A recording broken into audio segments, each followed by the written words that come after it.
ಕಿಚಡಿ ಮಾಡುವ ವಿಧಾನ. ಅದಕ್ಕೆ ಬೇಕಾಗುವ ಸಾಮಗ್ರಿಗಳು: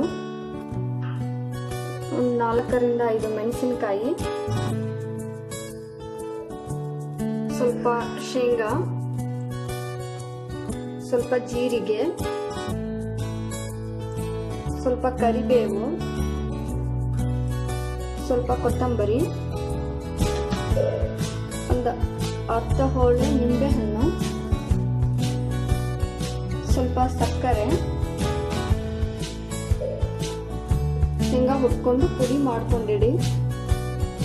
ಆಮೇಲೆ ಸ್ವಲ್ಪ ಸಾಬುದಾಣಿಯನ್ನ ನಿನ್ನೆ ರಾತ್ರಿನೇ ನಾನು 1 ತಾಸು ನೆನೆ ಹಾಕಿ ಅದರಲ್ಲಿರೋ ನೀರೆಲ್ಲ ತೆಗೆದು ಇಟ್ಕೊಂಡಿದ್ದೀನಿ. ಜೀರಿಗೆ ಹಾಕೊಳ್ಳಿ. ಸಾಸಿವೆ ಎಲ್ಲ ಯೂಸ್ ಮಾಡಬೇಡಿ. ಸ್ವಲ್ಪ ಶೇಂಗಾ ತಗೊಂಡಿದ್ದೀನಿ, ಶೇಂಗಾ ಹಾಕೊಳ್ಳಿ.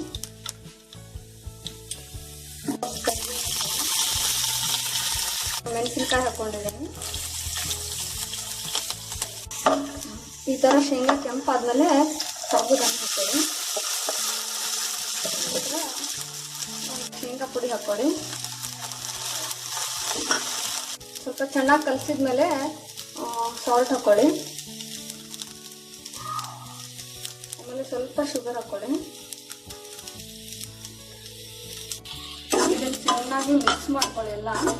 ಈ ತರ ಆದ್ಮೇಲೆ ಸಣ್ಣ ಉರಿಯಲ್ಲಿ ಒಂದು 5 ನಿಮಿಷ ಹಾಗೆ ಒಂದು 5 ನಿಮಿಷ ಆದ್ಮೇಲೆ ನೋಡಿ ಇದು ಈ ತರ ಆಗ್ಬೇಕು. ಕೊಬ್ಬರಿ ಹಾಕೊಳ್ಳಿ. ಆಮೇಲೆ ಸ್ವಲ್ಪ ನಿಂಬೆ ರಸ ಹಾಕೊಳ್ಳಿ.